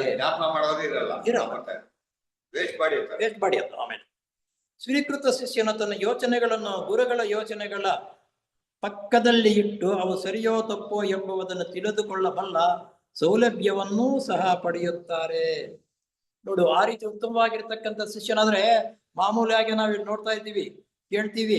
ಆ ಶಿಷ್ಯನಿಗೆ ನಾವು ಉರ್ದುಂಬಿಸಿ ಏನಾದ್ರು ಮಾಡ್ಬೇಕು. ನಾನು ಅದಕ್ಕೆ ಹೇಳಿದ್ದು, ಯಾರಾದ್ರೂ ಬರ್ತಾರೋ ಒಂದು ಭಾನುವಾರ ಒಂದು ಅರ್ಧ ಗಂಟೆ ತಕೊಂಡು ಅದಕ್ಕೆ ಉತ್ತಮವಾಗಿರ್ತಕ್ಕಂಥ 4 ಮಾತುಗಳು ಹೇಳಿದ್ರೆ ಅವರಷ್ಟಕ್ಕೆ ಅವ್ರ ಪ್ರಯೋಜನ ಪಡಿತಾರೆ ಅಂತ ಉದ್ದೇಶದಿಂದ 4-5 ಪುಸ್ತಕಗಳನ್ನು ಓದಿ ಅವರ ಮನಸ್ಸು ಅವರ ತತ್ವ ಹಿಡ್ಕೊಳ್ಳುವಂತ ವಿಷಯವನ್ನೇ ಆಯ್ಕೆ ಮಾಡಿಕೊಂಡು ಆ ವಿಷಯಗಳನ್ನ ಹೇಳೋದು. ಇದುವರೆಗೂ ನಾನೇ ಸ್ವಂತ ಕೆಲವು ವಿಷಯಗಳು ಹೇಳ್ತಾ ಇದ್ದೆ. ನಂತರ ಅವರಲ್ಲಿ ಆಲಿಸುವುದನ್ನು ಬೆಳೆಸಬೇಕನ್ನೋ ಉದ್ದೇಶದಿಂದ ಉತ್ತಮವಾಗಿರ್ತಕ್ಕಂಥ ನಮ್ಮ ಸೊಸೈಟಿಗೆ ಸಂಬಂಧಪಟ್ಟಿರ್ತಕ್ಕಂಥ ಕಥೆಗಳು ಒಂದು 8 ನಿಮಿಷ 10 ನಿಮಿಷ ಅದನ್ನು ಕೇಳಿಸ್ಕೊಳ್ತಕ್ಕಂಥದ್ದನ್ನು ಆ ರೀತಿ ನಮ್ಮ ಟೈಮ್ ಟೇಬಲ್ ಹಾಕಿದ್ದು. ಅದಕ್ಕಾಗಿ ನಾನು ಗುರುಗಳು ಆತನ ಮೂಲಕ ಯಾವಾಗಲಾದರೂ ತಮ್ಮ ಸಂದೇಶವನ್ನು ಕಳಿಸಬಲ್ಲರು. ನೋಡಿ, ಉತ್ತಮವಾಗಿರ್ತಕ್ಕಂಥ ವ್ಯವಸ್ಥೆ ರೀತಿಯಲ್ಲಿ ನೀನು ಶಿಷ್ಯನ ಬೆಳವಣಿಗೆ ಆದರೆ ಆ ಶಿಷ್ಯನ ಮುಖಾಂತರ ಸೇರಿರ್ತಕ್ಕಂಥ ಜನರಿಗೆ ಉತ್ತಮ ರೀತಿಯಲ್ಲಿ ಅವರಿಗೆ ಮನದಟ್ಟಾಗುವಂತ ವಿಷಯವ ನೀನು ಸಂಗ್ರಹಿಸಿಕೊಂಡು ಹೇಳ್ತಕ್ಕಂಥ ಸಾಮರ್ಥ್ಯ ನಿನ್ಗೆ ಗೊತ್ತಾಗದ್ರೆ ಭಗವಂತ ಕೊಡ್ತಾರೆ, ಗುರುಗಳು ಕೊಡ್ತಾರೆ. ಅದು ನಮಗೆ ನೀನು ಆ ಕೆಲಸ ಮಾಡ್ತಾ ಇದ್ರೆ ನಿನಗೆ ಇಂಡೈರೆಕ್ಟ್ ಆಗಿ ಗುರುಗಳು ಈ ವಿಷಯ ನಾವು ಇಲ್ದೆ ಹೋದ್ರೆ ಮಾಡ್ತಾ ಇದ್ರೆ ನಮ್ಗೆ ಹೆಂಗ್ ಗೊತ್ತಾಗುತ್ತೆ ಎಲ್ಲ ಭಗವಂತನ ಯೋಜನೆನೆ. ಈ ರೀತಿ ಇಂಥ ವಿಷಯವನ್ನೇ ಹೇಳ್ಬೇಕು ಅಥವಾ ಇಂಥ ವಿಷಯವನ್ನು ಆಲಿಸುವುದಕ್ಕೆ ಹೇಳ್ಬೇಕು. ಈಗೆಲ್ಲ ನಾವು ಸ್ವಲ್ಪ ಪ್ರಯತ್ನ ಪಟ್ರೆ ಗುರುಗಳು ನಮಗೆ ಆ ಬುದ್ಧಿಯನ್ನು ಪ್ರಚೋದನೆ ಮಾಡಿ ಇಂಥದ್ದು ಮಾಡಿ ಹೀಗೆ ಮಾಡಂತ ಹೇಳ್ತಕ್ಕಂಥವ್ರಿಗೂ ಪ್ರಚೋದನೆ ಕೊಡ್ತಾರೆ. ಆ ಕೇಳಿಸ್ಕೊಳ್ತಕ್ಕಂಥವ್ರು ಅಯ್ಯೋ ಹೊತ್ತು ಸರಿಯಾಗಿ ಹೋಗ್ಬೇಕಪ್ಪ, 4 ಮಾತುಗಳು ಆ ಉತ್ತಮವಾಗಿರ್ತಕ್ಕಂಥ ಮಾತುಗಳು ಕೇಳಿಸ್ಕೋಬೇಕು, ನಮ್ಮ ಜೀವನವನ್ನು ಪರಿವರ್ತನೆ ಹೊಂದಿಸ್ಕೋಬೇಕನ್ನೋ ಉದ್ದೇಶದಿಂದ ಅವರು ಸಮಯಕ್ಕೆ ಬರ್ತಾರೆ. ಆದ್ದರಿಂದ ಇಬ್ಬರಲ್ಲೂ ಅನ್ಯೋನ್ಯ ಭಾವನೆಯಿಂದ ಬೆಳೆಸಬೇಕು. ಆದರೆ ಹೊಸದಾಗಿ ಬರತಕ್ಕಂಥ ಶಿಷ್ಯರಿದಾರರು ಅವರಲ್ಲಿರಲ್ಲ. ಯಾಕಂದ್ರೆ ಪ್ರಪಂಚದಲ್ಲಿ ಅವ್ರ ಜನಜೀವನ ಯಾವ ರೀತಿ ಇರುತ್ತೋ ಆ ರೀತಿಯಲ್ಲಿ ಬೆಳವಣಿಗೆ ಆಗಿರ್ತಾನೆ. ಅವನ್ನೆಲ್ಲ ಮೊಟಕು ಮಾಡಿ ಉತ್ತಮ ಗುಣಗಳನ್ನ, ಉತ್ತಮ ರೀತಿಯ ನಿಯಮಗಳನ್ನ ಬೆಳೆಸ್ಬೇಕು. ಉತ್ತಮ ಗುಣಗಳಂತ ಏಕ್ದಮ್ ಬೆಳೆಸಕ್ಕಾಗಲ್ಲ. ಏಕ್ದಮ್ ಬಂದಾಗ ನೋಡಪ್ಪ ಇವತ್ತು 9:30 ಬಂದವನು ಯಾಕೆ ಇಷ್ಟು ಲೇಟ್ ಆಗುತ್ತೆ, 9:30 ಅಂದ್ರೆ 9:30 ಬರ್ಬೇಕು. ಇಲ್ಲ ಶಿಸ್ತು ನಿಯಮನ ಮೊಬೈಲ್ ಆಫ್ ಮಾಡ್ಬೇಕಪ್ಪ ಅಂತಕ್ಕಂಥದ್ದು 2-3 ವಾರ 1-2 ತಿಂಗಳು ತಕೋ ಈ ರೀತಿ ಕರೆಕ್ಟ್ ಆಗಿ ಬೋಧನೆ ಮಾಡ್ತಾ ಇದ್ರೆ ಅವನಷ್ಟಕ್ಕೆ ನಂತರ ಹೇಳೋ ಅವಶ್ಯಕತೆ ಇಲ್ಲ, ಆಟೋಮೆಟಿಕ್ ಆಗಿ ಮಾಡ. ಅದನ್ನ ನಾವೇ ಶುರು ಮಾಡಿದ್ರೆ ಅವನೇನ್ ಮಾಡ್ತಾನೆ ಆಗ. ಉದಾಹರಣೆಗಾಗಿ ಶಿಷ್ಯನ ಒಂದು ಪತ್ರವನ್ನು ಬರೆಯುವ ಸಂದರ್ಭದಲ್ಲಿ ಅಥವಾ ಭಾಷಣ ಮಾಡುತ್ತಿರುವಾಗ ಗುರುಗಳಿಗೆ ಆ ಪ್ರಸಂಗ ತಿಳಿಯದೇ ಇರುವುದಿಲ್ಲ. ನೋಡು, ಇದು ಎಷ್ಟಿದೆಯೋ. ನಾನೇನಾದ್ರೂ ನೋಡು, ಅವಾಗ್ಲೇ ಹೇಳಿದೆ ನಾನೇನಾದರೂ 4 ಜನರಿಗೆ ಉತ್ತಮವಾಗಿರ್ತಕ್ಕಂಥ ವಿಷಯವನ್ನು ಬೋಧನೆ ಮಾಡಬೇಕಂತ ನಿನ್ನ ಮನಸ್ಸಿನಲ್ಲಿ ಸಂಕಲ್ಪ ಮಾಡಿಕೊಂಡಾಗ ಆ ವ್ಯಕ್ತಿಗಳಿಗೆ ಯಾವ ವಿಷಯವನ್ನು ಬೋಧನೆ ಮಾಡಬೇಕು ಅಂತಕ್ಕಂಥ ಸೂಚನೆ ನಮಗೆ ದೇವರು ಬಂದು ಕೊಡಲ್ಲ, ನಮ್ಮ ಮನಸ್ಸಿಗೆ ಹೊಳೆಯುತ್ತೆ. ಯಾವ ವಿಷಯವನ್ನು ಹೇಳ್ಬೇಕು ಅಂತಕ್ಕಂಥದ್ದು ನೀನು ಪತ್ರ ಬರೆಯಬೇಕಾದ್ರೂ ನೀನು ಮಾತನಾಡಬೇಕಾದ್ರೂ ನಮಗೆ ಆ ಗುರುಗಳ ಮುಖಾಂತರ ಆ ಕೆಲಸ ಮಾಡಿಸುವುದಕ್ಕಾಗಿ ಪ್ರಚೋದನೆ ಸಿಗುತ್ತದೆ. ಗುರುಗಳು ಬಂದು ಎದುರಾಗಿ ಹೇಳಲ್ಲ. ಆ ಮಟ್ಟಕ್ಕೆ ನಾವು ಬೆಳೆದ್ರೆ ಬಂದು ಹೇಳ್ತಾರೆ. ನಾವು ಆ ಮಟ್ಟಕ್ಕೆ ಬೆಳೆದೇ ಇದ್ರೆ ಸಾರ್ವಜನಿಕರಿಗೆ ನಾನು ಇಂಥ ಸೇವೆ ಮಾಡ್ಬೇಕಂತ ಸಂಕಲ್ಪ ನೀನು ದೃಢವಾದ ಸಂಕಲ್ಪ ನೀನು ಮಾಡಿಕೊಂಡಿದ್ದರೆ ಅಂತ ಸಂದರ್ಭದಲ್ಲಿ ಅಲ್ಲಿ ಸೇರ್ತಕ್ಕಂಥ ಜನರಿಗೆ ಎಂತ ವಿಷಯವನ್ನು ಬೋಧನೆ ಮಾಡಬೇಕು, ಯಾವ ಪುಸ್ತಕವನ್ನು ನೀನು ಮೊದಲು ನೀನು ಸ್ಟಡಿ ಮಾಡಬೇಕು ಅಂತಕ್ಕಂಥದ್ದು ಆ ಭಗವಂತನ ಪ್ರೇರಣೆಯಿಂದ ಆ ತಯಾರು ಮಾಡ್ತಕ್ಕಂಥ ತಯಾರಾಗುತ್ತೆ. ಶಿಷ್ಯ ಗುರು ಅನುಸರಿಸ್ಕೊಂಡು ಹೋಗ್ತಾ ಇದ್ರೆ ಆ ಗುರುಗಳ ಶಿಷ್ಯರಿಗೆ ಬಂದು ಅವ್ರು ಮುಂದುವರಿಯೋಕೆ ಸಹಾಯ ಮಾಡ್ತಾರೆ. ಅದೇ ಇಂಡೈರೆಕ್ಟ್ ಆಗಿ ನಮ್ಗೆ ಸಹಾಯ ಸಿಗುತ್ತೆ. ಮನಸ್ಸು ಪರಿವರ್ತನೆ ಹೊಂದಿ ಆ ಪುಸ್ತಕಗಳನ್ನು ಓದಬೇಕು, ಹೀಗಿರ್ಬೇಕು. ಬಂದಿರ್ತಕ್ಕಂಥ ಜನರಿಗೂ ಉತ್ತೇಜನ ಬರುವ ರೀತಿಯಲ್ಲೇ ಮಾತನಾಡ್ತಕ್ಕಂಥ ಸಾಮರ್ಥ್ಯವು ಉದಾಹರಣೆಗಾಗಿ ಶಿಷ್ಯನು ಒಂದು ಪತ್ರವನ್ನು ಬರೆಯುವ ಸಂದರ್ಭದಲ್ಲಿ ನೋಡು, ನಾವು ಸೊಸೈಟಿಗೆ ಸಂಬಂಧಪಟ್ಟ ಯಾವ್ದಾದ್ರು ಪತ್ರ ಬರೀಬೇಕಾದ್ರೆ ಇಷ್ಟು ಬರೀತೀವಿ ಅಂತ ಏನ್ ಮಾಡೋದಪ್ಪ ಅಂತ ಯೋಚನೆ ಮಾಡ್ತಾ ಇದ್ದಂಗೆನೆ ಮುಂದೆ ಆ ವಾಕ್ಯಗಳು ಇಂಥ ವಾಕ್ಯವನ್ನು ಬರೀರಿ ಅಂತಕ್ಕಂಥ ನಮ್ಮ ಮನಸ್ಸಿನಲ್ಲಿ ಸಂಕಲ್ಪ ಬರುತ್ತೆ, ಬರೀತೀವಿ.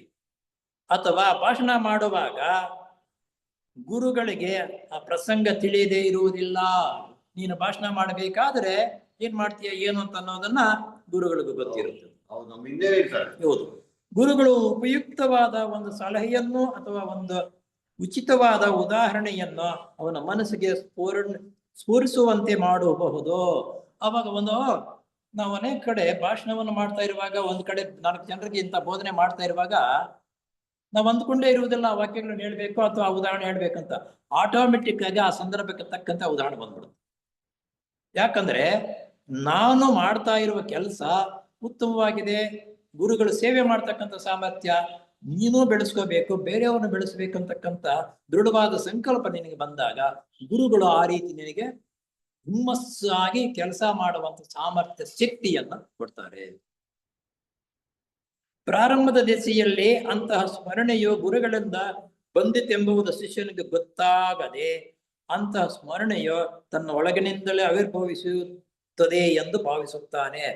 ಇನ್ನು ಏನಪ್ಪಾ ಅಂದ್ರೆ, ನಾನೇ ಉತ್ತಮವಾಗಿ ಭಾಷಣ ಮಾಡಿದೆ, ನನ್ನ ಭಾಷಣಕ್ಕೆ ಮರುಳಾದ್ರೆ ಎಲ್ಲರೂ ಅಂದ್ಕೊಳ್ತಕ್ಕಂಥ ಮನೋಭಾವನೆ ಇವನು ಮೊದಲು ಬರುತ್ತೆ. ಯಾರಿಗೆ ಹೇಳ್ತಕ್ಕಂಥವ್ರು ಯಾರಾದ್ರೂ ಒಳ್ಳೆ ಭಾಷಣ ಹೇಳಿದ್ರೆ 4 ಜನ ಬಂದ್ರು, ಅಪ್ಪ ಏನ್ ಚೆನ್ನಾಗಿದೆಯಪ್ಪ ನಿಮ್ ಭಾಷಣ, ಅಯ್ಯೋ ಎಲ್ಲಿ ತಕೊಂಡ್ರೆ ಹಂಗೆ ಹಿಂಗೆ ತಂದ ತಕ್ಷಣ ಅವ್ನು ಉಬ್ಬ ಹೋಗ್ತಾನೆ, ಮೆಟ್ಲು ಹತ್ತಾನೆ. ಆ ಮೆಟ್ಲು ಹತ್ತಿದ್ರೆ ಕೆಲವು ದಿವಸ ನೋಡ್ತಾರೆ, ಮೊದಲು ನಾನೇ ಮಾಡಿದ್ದು ನನ್ನಿಂದನೇ ಆಯ್ತು ಅಂತ ಅಂದ್ಕೊಳ್ತಾರೆ. ನಮ್ಗೆ ಒಂದು ಹಿಂದಿನ ಪಾಠದಲ್ಲಿ ಬಂತಲ್ಲ, ಯೋಗಿ ಲೆಟ್ ಬೀಟರು ಮೇಲೋಕಕ್ಕೆ ಹೋದಾಗ ಅಲ್ಲಿ ನೋಡಿ ವ್ಯವಸ್ಥೆಯನ್ನು ನೋಡಿದಾಗ ಇದುವರೆಗೂ ಅನೇಕ ಸೊಸೈಟಿಗಳನ್ನು ಸ್ಥಾಪನೆ ಮಾಡಿದ್ದು ನಾನೇ, ಪುಸ್ತಕಗಳನ್ನು ಬರೆದಿದ್ದು ನಾನೇ, ಭಾಷಣಗಳನ್ನು ಮಾಡಿದ್ದು ನಾನೇ ಅಂತಕ್ಕಂಥ ಅಹಂ ನನಗಿತ್ತು. ನೆಪಕ್ಕಷ್ಟೇ ನನ್ನಲ್ಲ, ಎಲ್ಲ ಆತನ ಪ್ರೇರಣೆಯಿಂದಲೇ ನಾನು ಮಾಡಿದ್ದು, ಅವರ ಸಹಾಯದಿಂದಲೇ ಈ ಕೆಲಸಗಳೆಲ್ಲ ಮಾಡಿದ್ದು ಅಂತಕ್ಕಂಥ ಜ್ಞಾನೋದಯವಾಯಿತು ಎಷ್ಟೋ ವರ್ಷಗಳಾದ್ಮೇಲೆ. ಅಂತವರಿಗೆ ಆ ರೀತಿ ಜ್ಞಾನೋದಯವಾದ್ಮೇಲೆ ನಮ್ಮಂತವ್ರ ಪಾಡೇನು? ತನ್ನ ಒಳಗಿನಿಂದಲೇ ಆವಿರ್ಭವಿಸಬಹುದೆಂದು ಭಾವಿಸುತ್ತಾನೆ. ಆದರೆ ಕ್ರಮೇಣ ಆ ರೀತಿ ಬಂದ ಸ್ಮರಣೆಗಳು ಗುರುಗಳಿಂದ ಬಂದವು ಎಂಬ ಅಂಶವನ್ನು ಪತ್ತೆ ಹಚ್ಚುವಂತೆ ಬೆಳೆಯುತ್ತಾನೆ. ಈ ರೀತಿ ಮಾಡ್ತಾ ಮಾಡ್ತಾ ಮಾಡ್ತಾ ನಾನು ಮಾತನಾಡಬೇಕು ಅಂತಕ್ಕಂಥ ವಿಷಯ ಪ್ರಿಪೇರ್ ಆಗಿದ್ದೇ ಒಂದು, ಅದ್ರ ಜೊತೆಗೆ ಬೇರೆವೇನೇನೋ ಬಂದು ಹೇಳಿದ್ನಲ್ಲಪ್ಪ, ಇದು ನನ್ನದಲ್ಲ, ಗುರುಗಳ ಪ್ರೇರಣೆಯಿಂದ ಬಂತು ಅಂತನ್ನೋ ಜ್ಞಾನ ಇವನಿಗೆ ದಿನೇ ದಿನೇ ಬೆಳವಣಿಗೆ ಆಗುತ್ತೆ, ಬೆಳಿಬೇಕು. ಈ ರೀತಿ ಪತ್ತೆ ಹಚ್ಚುವಂತೆ ಆಗುವುದು ಕ್ಷೇಮಕರವಾದದ್ದು. ಯಾಕಂದರೆ ಕಾಮಲೋಕದ ಮಟ್ಟದಲ್ಲೂ ಮನೋಲೋಕದಲ್ಲೂ ಸಹ ಆ ರೀತಿ ಸಲಹೆಗಳನ್ನು ಸಂಯೋಚಿತವಾಗಿ ಕೊಡತಕ್ಕವರು ಬೇರೆ ಜನರು ಇರುತ್ತಾರೆ. ನೋಡಿ, ಹಾಗೆ ಇದು ಹೇಗೆ ಬರುತ್ತೆ ಅಂತಂದ್ರೆ, ಕಾಮಲೋಕದಲ್ಲಿ ಮನೋಲೋಕದಲ್ಲಿ ಆ ಪ್ರಚೋದನೆ ಮಾಡ್ತಕ್ಕಂತಹ ಆ ವಿಷಯವನ್ನು ಪ್ರಚೋದನೆ ಮಾಡಿ ನಿಮ್ಮ ಹತ್ರ ಹೇಳಿಸ್ತಕ್ಕಂತ ಅವ್ರು ಇರ್ತಾರೆ. ಕಾಮಲೋಕ ಮನೋಲೋಕ ಅಂತಂದ್ರೆ ಬೇರೆ ಎಲ್ಲೂ ಇಲ್ಲ. ನಾವಿಲ್ಲಿ ಸ್ಟೇಜ್ ಮೇಲೆ ನಿಂತುಕೊಂಡಿದ್ದಾಗ ಆ ಕಾಮಲೋಕದಲ್ಲಿ ಅದಕ್ಕೆ ಸಂಬಂಧಪಟ್ಟಿರ್ತಕ್ಕಂಥ ವ್ಯಕ್ತಿಗಳು ನಮಗೆ ಕಾಣದೆ ಹೋದ್ರು ಅವ್ರಿಗೆ ನಾವು ಕಾಣಿಸ್ತೀವಿ. ಆ ಸಂದರ್ಭಕ್ಕೆ ತಕ್ಕಂತೆ ನಮ್ಮ ಬಾಯಿಲ ಮಾತು ಬರುವ ರೀತಿಯಲ್ಲಿ ಅವರು ಉತ್ತೇಜನ ಕೊಟ್ಟು ನಮ್ಮನ್ನು ಹುರಿದುಂಬಿಸ್ತಾರೆ. ನೋಡು, ಕಾಮಲೋಕದಲ್ಲಿ ಅಂತವ್ರು ಇರ್ತಾರೆ, ಮನೋಲೋಕದಲ್ಲಿ ಸಮೇತ ಇರ್ತಾರೆ. ಮನೋಲೋಕದಲ್ಲಿ ಇರ್ತಕ್ಕಂಥವ್ರು ಬೇರೆ ಎಲ್ಲೂ ಇಲ್ಲ. ನಾವು ಮಾತನಾಡ್ತಕ್ಕಂಥ ಅಥವಾ ಬೇರೆ ಸ್ಟೇಜು ಅಥವಾ ಗುರುಗಳ ಶಿಷ್ಯರು ಸೇರಿರ್ತಕ್ಕಂಥ ಒಂದು ಸಂದರ್ಭ ಇರುತ್ತಲ್ಲ, ಅಂತ ಸೇವೆ ಮಾಡ್ತಕ್ಕಂಥವ್ರು, ಅಂತ ಸನ್ನಿವೇಶ, ಅಂತ ಮೀಟಿಂಗ್ ನಡೀತು ಅಂತಂದ್ರೆ ಅವ್ರು ಹಾಜರಿರ್ತಾರೆ ಅನ್ನೋದಕ್ಕೆ ಇದು ಸಾಕ್ಷಿ. ನಾವ್ ಹೇಳ್ತಾ ಇದಿರಲ್ಲ, ಯಾರಾದ್ರೂ ಸೊಸೈಟಿ ಕಾರ್ಯಕ್ರಮಗಳು ಪ್ರಾರಂಭ ಮಾಡಿದ್ರೆ ಅಲ್ಲಿ ದೇವರು ಅಥವಾ ನಮ್ಮ ಗುರುಗಳಾಗಿರ್ತಕ್ಕಂಥವ್ರು ಪ್ರತ್ಯಕ್ಷವಾಗಿ ಇರ್ತಾರೆ ಅಂತಂದ್ರೆ ಇದು ಪ್ರತ್ಯಕ್ಷ. ಅವರು ಪ್ರತ್ಯಕ್ಷವಾಗಿ ಇದ್ದಾರೆ ಅಂತ ಅನ್ನೋದು ಕಾಮಲೋಕದಲ್ಲಿ ಬೋಧನೆ ಮಾಡ್ತಕ್ಕಂಥವ್ರು ಇರ್ತಾರೆ, ಮನೋಲೋಕದಲ್ಲಿ ಬೋಧನೆ ಮಾಡ್ತಕ್ಕಂಥವ್ರು ಇರ್ತಾರೆ. ಅವರಿಗೆ ನಾವು ಕಾಣ್ತೀವಿ, ಅವರು ನಮಗೆ ಕಾಣಲ್ಲ. ಆ ವಿಷಯವನ್ನು ಬೋಧನೆ ಮಾಡ್ತಾ ಇರುವಾಗ ಆ ವಾಕ್ಯಕ್ಕೆ ತಕ್ಕಂತೆ ವಾಕ್ಯವನ್ನು ಹೇಳುವ ಸಾಮರ್ಥ್ಯವನ್ನು ಅವರು ಅಲ್ಲಿಂದ ಚುಚ್ಚುತ್ತಾರೆ. ಯಾವಾಗ ನೀನು ಅಂತಹ ಗುಣಗಳನ್ನು ಬೆಳೆಸ್ಕೊಂಡಾಗ, ಆ ಗುಣಗಳ ಬೆಳೆಸ್ಕೊಳ್ದೆ ಹೋದ್ರೆ ಏದೋ 4 ಮಾತು ಹೇಳ್ಬಿಟ್ಟು ಅದು ನಂದೋಗ್ಬಿಟ್ಟು ಮುಂದಿನ ವಾಕ್ಯ ಏನ್ ಹೇಳ್ಬೇಕು ಗೊತ್ತಾಗಲ್ಲ, ಬಿಟ್ಬಿಡ್ತು. ಸಂದೇಶಗಳು ಯಾರಿಂದ ಬರುತ್ತಿವೆ ಎಂಬ ಅಂಶವನ್ನು ನಿರ್ದಿಷ್ಟವಾಗಿ ತಿಳಿದುಕೊಳ್ಳುವುದು ಶಿಷ್ಯನಾದವನಿಗೆ ಅವಶ್ಯಕವಾದದ್ದು. ಈ ರೀತಿ ಕೆಲವು ದಿವಸ ಅನುಭವಗಳಾದ ಮೇಲೆ, ಓ ನನ್ನದು ಸ್ವಂತದ ಭಾಷಣ ಅಲ್ಲ ಇದು, ಗುರುಗಳ ಪ್ರೇರಣೆಯಿಂದ ಈ ವಾಕ್ಯಗಳು ನನ್ನ ಹತ್ತಿರಕ್ಕೆ ಬರ್ತಾ ಇದೆ, ಅವುಗಳನ್ನು ಜೋಡಿಸಿ ನಾನು ಹೇಳ್ತಾ ಇದ್ದೀನಿ. ಈಗ ನಾನು ಹೇಳ್ತಾ ಇರತಕ್ಕಂಥ ವಿಷಯ ನಂದೇ ಸ್ವಂತದ್ದಿದೆಯಲ್ಲೇ? ಏನಿಲ್ಲ, ಈ ಪುಸ್ತಕದಲ್ಲಿ ಇರ್ತಕ್ಕಂಥ ವಾಕ್ಯಗಳನ್ನು ನೋಡಿ ಹೇಳ್ತಿದ್ದೀವಿ. ಅದೇ ಭಾಷಣವನ್ನು ಮಾಡುವಾಗ ಅದೇ ಉತ್ತಮವಾಗಿರ್ತಕ್ಕಂಥ ಜೀವನ ವ್ಯವಸ್ಥೆಯನ್ನು ನಡೆಸಿದಾಗ ಅಂತಹ ವಾಕ್ಯಗಳು ಇವು ಆ ಭಗವಂತನ ಪ್ರೇರಣೆಯಿಂದ ನಮ್ಮ ಮುಂದ್ಗಡೆಗೆ ಬರುತ್ತೆ. ಅವನ ಆಯ್ಕೆ ಮಾಡ್ಕೊಂಡು ನಾವು ಹೇಳಬಹುದು. ಇದು ಯಾವಾಗ ನಾನು ಅಂತ ಗುಣಗಳನ್ನು ಸಂಪಾದಿಸಿದಾಗ. ಗುರುಗಳು ತಮ್ಮ ಶಿಷ್ಯರ ಪ್ರಜ್ಞೆಗೆ ತಮ್ಮ ಸಂದೇಶಗಳನ್ನು ಕಳುಹಿಸುವುದು ಮಧ್ಯವರ್ತಿನ ತನಕ್ಕೆ ಸಂಬಂಧಪಟ್ಟಿದ್ದಲ್ಲ. ಇಲ್ಲಿ ನೋಡಿ, ಗುರುಗಳು ಶಿಷ್ಯನಿಗೆ ಅಂತ ವಾಕ್ಯಗಳು ಅಂತ ವಿಷಯಗಳನ್ನು ಕಳಿಸುವುದು ಮಧ್ಯವರ್ತಿಗಳು ಯಾರು ಬರಲ್ಲ. ಅವರು ಆ ಲೋಕದಲ್ಲಿ ಅವರು ಆ ಶರೀರದೊಂದಿಗೆ ಇರ್ತಾರೆ, ನಾವು ನಮಗೆ ಕಾಣುವುದಿಲ್ಲ. ಆ ಸಂದರ್ಭ ಯಾವ ರೀತಿ ಇದೆ ಅಂತ ಅನ್ನೋದು ಅವ್ರು ಅರ್ಥ ಮಾಡಿಕೊಂಡು ಆ ವಾಕ್ಯದ ಜೊತೆಗೆ ಇನ್ನೊಂದು ವಾಕ್ಯವನ್ನು ಸೇರಿಸುವ ರೀತಿಯಲ್ಲೇ ನಾವು ಪ್ರಚೋದನೆ ಕೊಡ್ತೀವಿ. ಆಗ ನಾವು ಉತ್ತಮವಾಗಿರ್ತಕ್ಕಂತಹ ವಿಷಯವನ್ನು ಹೇಳುವುದಕ್ಕೆ ನಮಗೆ ಸಹಾಯವಾಗುತ್ತೆ, ಅವಕಾಶವೂ ಸಿಗುತ್ತೆ. ಉದಾಹರಣೆಗಾಗಿ ಗುರುಗಳು ತಮ್ಮ ಅಧ್ಯಕ್ಷರ ಮೂಲಕ ಮಾತನಾಡದ ನಿದರ್ಶನಗಳಿವೆ. ನಮ್ಮ ಅಧ್ಯಕ್ಷ ಯಾರಂದ್ರೆ ಅನಿಬೆಸೆಂಟ್ನವರು. ಅವ್ರ ಮುಖಾಂತರ ಗುರುಗಳು ಮಾತನಾಡಿಸ್ತಿದ್ದಾರೆ ಅಂತಾನೆ. ಅವ್ರು ದೊಡ್ಡವರು, ಉನ್ನತ ಮಟ್ಟಕ್ಕೆ ಹೋಗಿರ್ತಕ್ಕಂಥವ್ರು, ಅವ್ರ ಬಂದೇ ಬರ್ತಾರೆ, ಮಾತಾಡ್ತಾರೆ, ಅವ್ರ ಜೊತೆಗೆ ಸೇರ್ತಾರೆ. ಆ ಮಟ್ಟಕ್ಕೆ ನಾವು ಹೋಗ್ಬೇಕಲ್ಲ.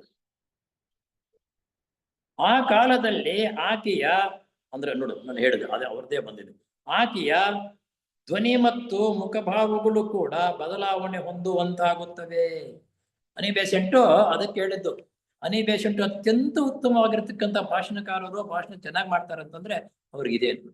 ಆ ಭಾಷಣ ಮಾಡ್ತಾ ಇರುವಾಗ ಗುರುಗಳಾಗಿರತಕ್ಕಂಥವರು ಅದಕ್ಕೆ ಸಂಬಂಧಪಟ್ಟಿರ್ತಕ್ಕಂಥ ವಾಕ್ಯಗಳನ್ನ ಅವರಿಗೆ ಪ್ರಚೋದನೆ ಮಾಡ್ತಾರೆ.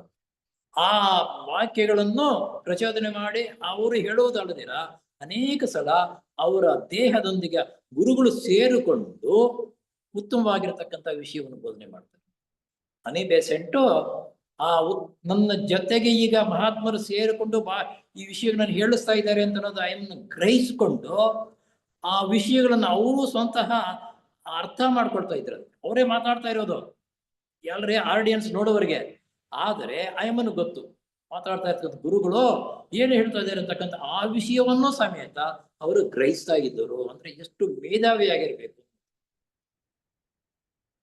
ಆದರೆ ಅಂತಹ ಸಂದರ್ಭಗಳೆಲ್ಲ ಮಧ್ಯವರ್ತಿಯ ಪ್ರಜ್ಞೆ ಕಳೆದುಕೊಳ್ಳುವಂತೆ ಆಕೆಯು ತನ್ನ ಪ್ರಜ್ಞೆ ಕಳೆದುಕೊಳ್ಳದೆ ಎಚ್ಚರವಾಗಿ ಆ ಸಂದೇಶವನ್ನು ತಾನೂ ಸಹ ಕೇಳುತ್ತಿದ್ದರಂತೆ.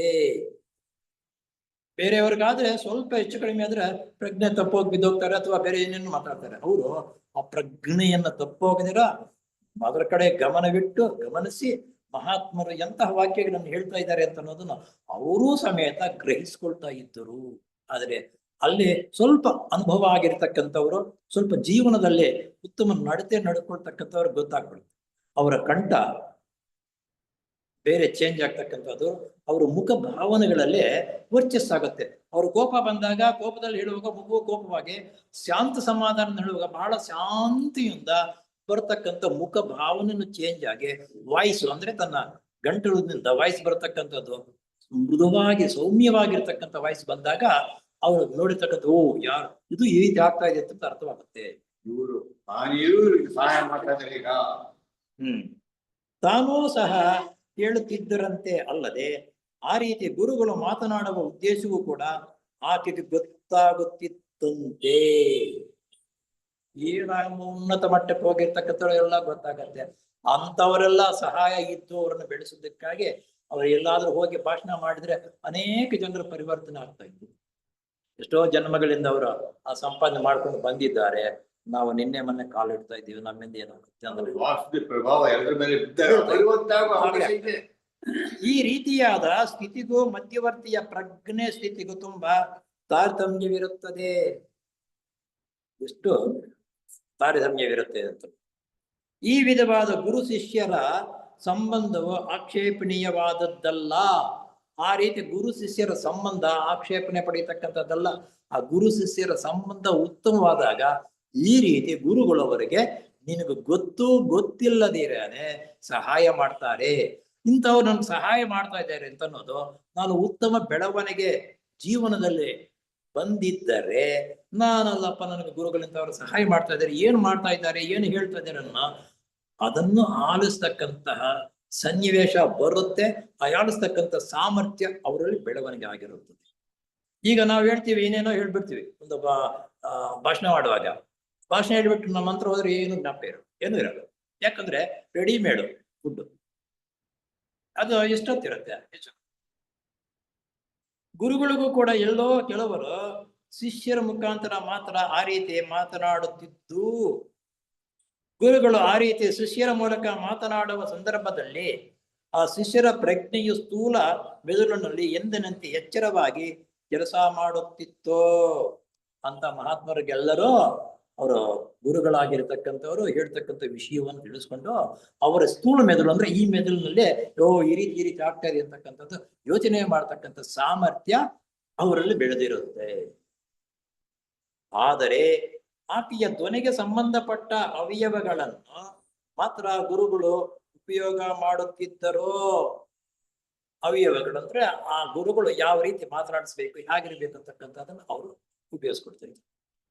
ಗುರುಗಳು ಒಬ್ಬ ಶಿಷ್ಯನ ಅವಯವಗಳನ್ನ ಉಪಯೋಗಿಸ್ಕೋಬೇಕಾದ್ರೆ ಅವನು ಯಾವ ಮಟ್ಟದಲ್ಲಿರ್ಬೇಕು, ಅವನ ಸ್ವಲ್ಪ ಹೆಚ್ಚು ಕಡಿಮೆ ಆ ಮಟ್ಟದಲ್ಲಿದ್ರೆ.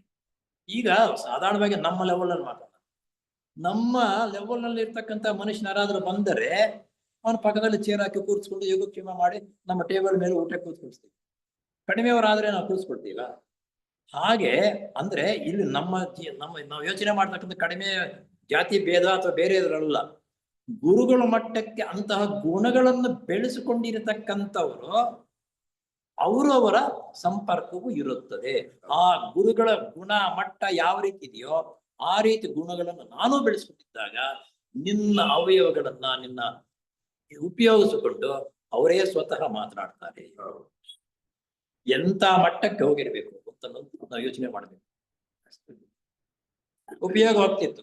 ಆ ಕಾಲದಲ್ಲಿ ಗುರುಗಳು ತಮ್ಮ ಯೋಚನೆಗಳನ್ನು ತಮ್ಮ ಸ್ವಂತ ಮೆದುಳಿನಲ್ಲಿ ಉತ್ಪತ್ತಿ ಮಾಡುವುದು, ತನ್ನನ್ನು ಆಕೆಯ ಧ್ವನಿ ಯಂತ್ರದ ಮೂಲಕ ಅಭಿವ್ಯಕ್ತಪಡಿಸುವರು. ಏನು ಅವರ ಎಲ್ಲ ಯೋಚನೆಗಳು ಭಾವನೆಗಳು ಅವರ ಮೆದುಳಿನಲ್ಲೇ ಬರ್ತಕ್ಕಂಥದ್ದು ಅವರ ಗಂಟಲಿನಿಂದ ಆ ಶಬ್ದ ಈಚೆ ಬರುವ ರೀತಿಯಲ್ಲಿ ಆಗ್ತಾ ಇತ್ತು. ಆ ಕಾಲದಲ್ಲಿ ಗುರುಗಳ ಪ್ರಭಾವವು ತುಂಬಾ ವೀರ್ಯವತ್ತಾಗಿತ್ತು. ಎಷ್ಟು ಮಟ್ಟಿಗೆ ಎಂದರೆ ಆ ಕಾಲದಲ್ಲಿ ಕೇಳುತ್ತಾ ಕುಳಿತಿದ್ದ ಶ್ರಾವಕರಲ್ಲಿ ಕೆಲವರ ಸಂಸ್ಕಾರಿ ಜೀವಾತ್ಮರುಗಳು ಅವರದೇ ಧ್ವನಿ ಎಂಬುದಾಗಿ ಪತ್ತೆ ಹಚ್ಚುತ್ತಿದ್ದುದಲ್ಲದೆ ಅಂತಾದೊಂದು ಅಪರೂಪ ಸಂದರ್ಭದಲ್ಲಿ ಅವರ ಮುಖ ಲಕ್ಷಣಗಳು ಸಹ ಪತ್ತೆ ಹಚ್ಚುತ್ತಿದ್ದರು.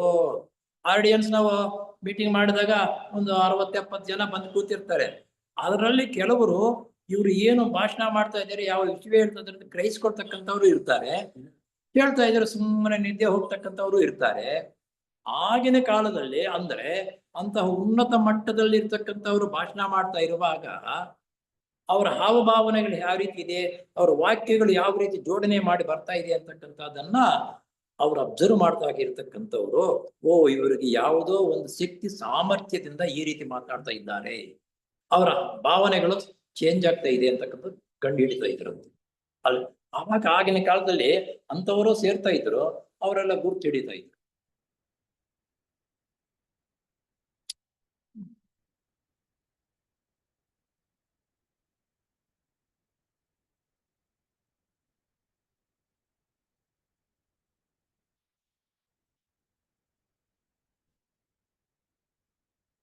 ಹೋಗ್ಲಿಲ್ಲ, ಇದೇನೋ ಇಲ್ಲ, ಇದು ಮುಗ್ದೋಯ್ತು.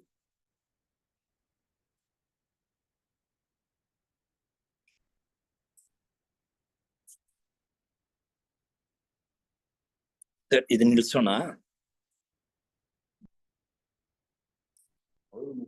ಸರಿಯಾಗಿ ಅರ್ಥ ಆಗಿರ್ತಾರೆ.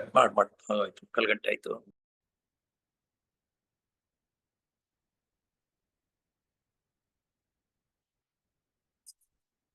ಇದು ಇನ್ನೂ 2 ಪೀರಿಯಡ್ ಆಗುತ್ತೆ. ಇದೇ ಬೋರ್ಡ್ ಹಂಗೆ ಇದೆ. ಇರ್ಲಿ ಸರ್, ಹಾಗೆ ಹೇಳಿ. ಈಗ ಇಷ್ಟಕ್ಕೆ ನಿಲ್ಸೋಣ, ಓಂಕಾರ ಮಾಡಿ ಇವತ್ತಿನ ಕ್ಲಾಸನ್ನು ಮುಕ್ತಾಯಪಡಿಸೋಣ. ಓ